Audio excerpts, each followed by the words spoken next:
అయితే లోకేష్ గారు ఆయనకి అధికారం లేకపోయినా అన్ని శాఖల్లో వేలు పెడుతూ ఉన్నారు. సకల శాఖ మంత్రిగా ఆయనే ముందుకు వెళ్తున్నారనేది మాత్రం వాస్తవం. ఎందుకంటే నిన్న ఇండిగో ఎయిర్‌లైన్స్ కంప్లీట్‌గా ఒక ఇబ్బందికరమైన సిట్యుయేషన్‌లో ఎళ్ళిపోయింది. అర్నబ్ గోస్వామి అనేసి ఒక నేషనల్ టీవీ రిపబ్లిక్ టీవీలో ఆయన యాంకర్. ఆయన మాట్లాడుతుంటే తెలుగు నుంచి ఒక టీడీపీ నుంచి రిప్రజెంట్ చేస్తున్నటువంటి ఒక ఎం మంత్రి మాట్లాడిందేంటంటే, మా లోకేష్ గారు కూడా దీన్ని సమీక్షిస్తున్నారంటే, అర్నబ్ గోస్వామి వెంటనే లోకేష్ ఎవరయ్యా? లోకేష్‌కి ఏం సంబంధం? ఆయనేమైనా సివిల్ ఏవియేషన్ మినిస్టరా? ఆర్ ఎల్స్ సెంట్రల్ మినిస్టరా? ఏవియేషన్‌లో ఆయనకేం హక్కుంది? ఆయన్నెందుకు తీసుకొస్తున్నారు? ఆయన వార్ రూమ్‌లో ఉన్న వార్ రూమ్‌తో ఆయనకేం పని అంటున్నారు. అసలు నిజం చెప్పండి సార్. ఇప్పుడు మనం ఇది కాశీ నయన్ క్షేత్రం గురించి మనం మాట్లాడుకున్నాం.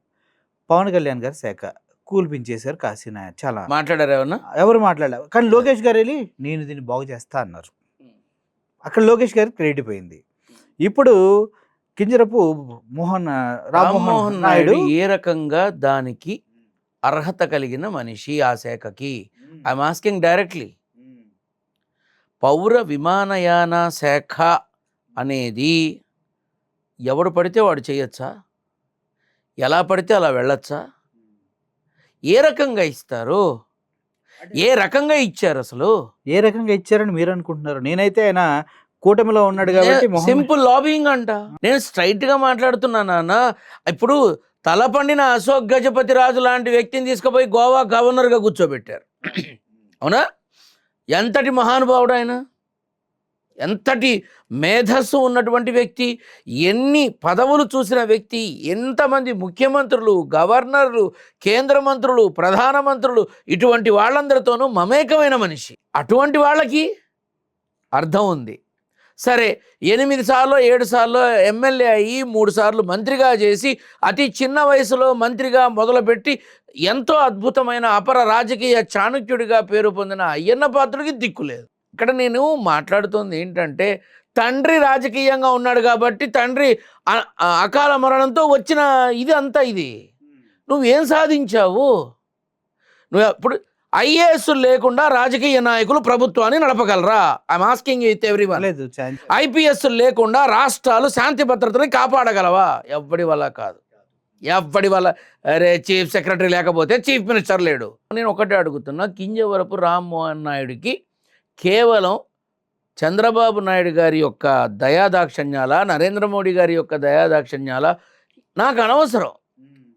ఆ శాఖని హ్యాండిల్ చేయగలిగే అవకాశం, అర్హత, అనుభవం ఈ 3 లేనప్పుడు తీసుకోకూడదు, అసలు అడగకూడదు.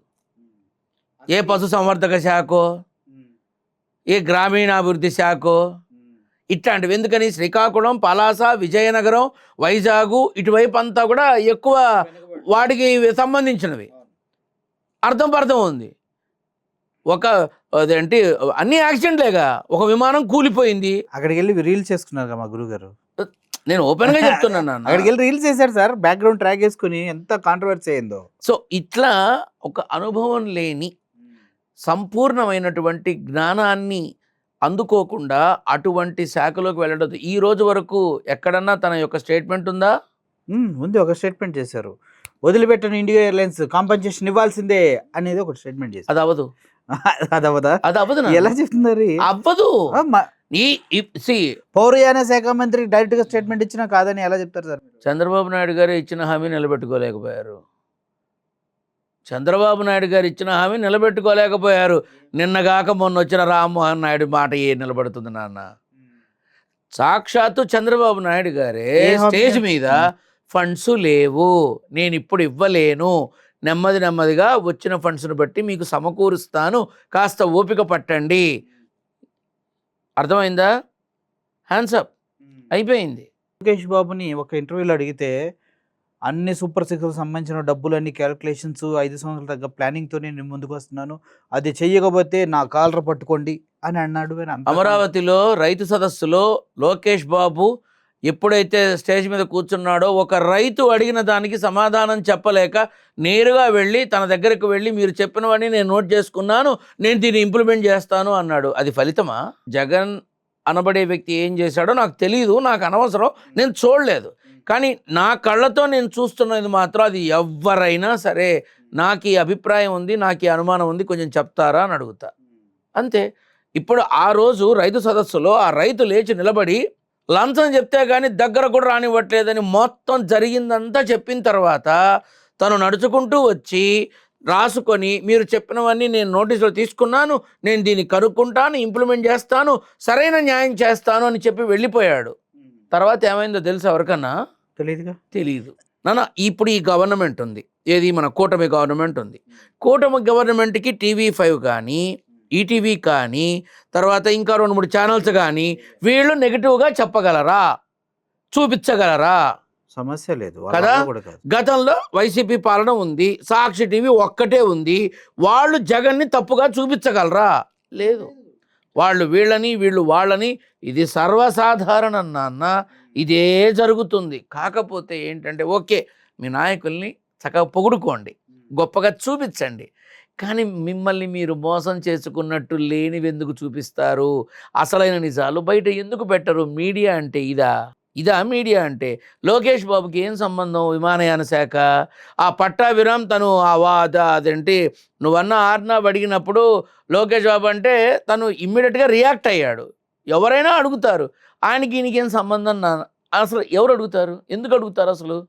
కేవలం మీ నాయకుడి యొక్క మెప్పు కోసమో, మీ నాయకుడు శభాష్ నువ్వు నా గురించి మాట్లాడావు అని అనిపించుకోవడానికో మాట్లాడకండి, అది కరెక్ట్ కాదు. ఎందుకు సార్ ఇంత భజన ఎక్కువ ఎందుకు చేస్తున్నారు? పదవుల కోసం, మళ్ళీ నెక్స్ట్ టైం టికెట్ కోసం కావచ్చు, నెక్స్ట్ టైం పొజిషన్ కోసం కావచ్చు.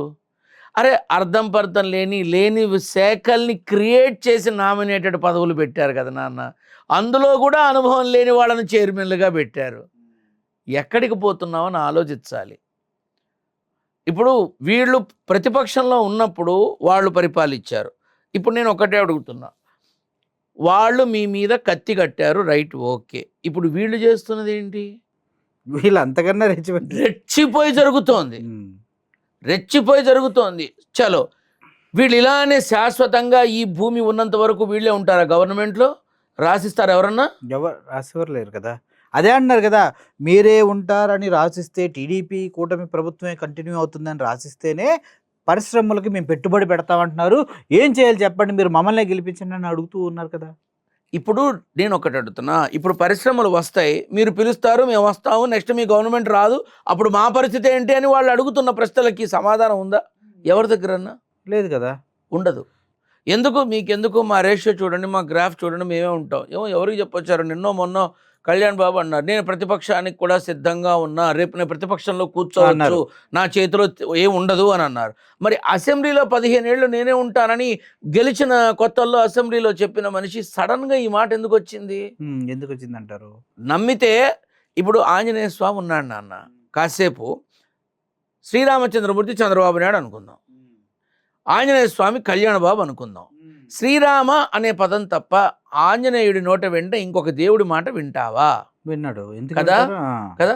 మరి కళ్యాణ్ బాబు ఆనాడు ఆ మాటని, తర్వాత ఇంకోటని, మొన్న నేను ప్రతిపక్షానికి కూడా సిద్ధంగా ఉన్నాను అని, ఇన్ని మాటలు ఎందుకు వస్తున్నాయి? ఇఫ్ కూటమి ఈజ్ స్ట్రాంగ్, పవన్ కళ్యాణ్ గారి మాటలు మీరు కూటమి ఈజ్ స్ట్రాంగ్ అడిగితే, కూటమి పర్ఫెక్ట్గా ఉంది అంటే ఇన్ని కాంట్రవర్సీలు ఎందుకు వస్తున్నాయి? ఎందుకంటే నువ్వు చూడు, మాధ్యమాల్లో చంద్రబాబు నాయుడు గారి యొక్క మాటల్ని, కళ్యాణ్ బాబు గారి యొక్క మాటల్ని పాతవి కొత్తవి తీసి జాయింట్ చేసి మాధ్యమాల్లో రిలీజ్ చేస్తున్నారు. అవును. సో ఇటువంటి వాళ్ళ మీద రేపటి రోజున అభిప్రాయం ఎలా ఉంటుంది? కంపల్సరీగా కంపేర్ చేసుకుని ఒక డెఫినెట్గా రేపు ఈవీఎంల ఓట్ల, ఈవీఎం ద్వారా వేసే ఓట్లు కాదు నాన్న, ఈవీఎంల ఓట్ల అనే క్వశ్చన్ మార్క్ వస్తుంది. ఎంత దౌర్భాగ్యం కాకపోతే ఆనాడు 23, ఈనాడు 11, ఆనాడు 23, ఈనాడు 11, ఈ రెండిటినీ కూడా వాళ్ళ తెలివితేటలతో ఒక హేయంగా హేళనగా మాట్లాడుతున్నారు. 23 11కి రాదు నాన్న, రాదు. 23 పైకి వెళుతుంది, కానీ 11 23 అవుతుంది, 200 అవుతుంది, 250 అవుతుంది. ఇది గమనించాలి.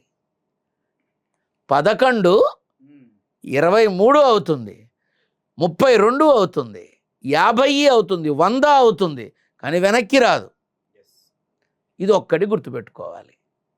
ఎప్పుడు ఒకేలా ఉండదు నాన్న రాజకీయంలో. ఎయిర్ హోస్టెస్ పైలట్ కావాలి అన్నదే మీ కల అయితే ఏరో ఫాల్కన్స్ ఏవియేషన్ అకాడమీ అడ్మిషన్స్ కోసం డిస్ప్లేలో కనిపిస్తున్న నంబర్స్ కి కాంటాక్ట్ చేయండి.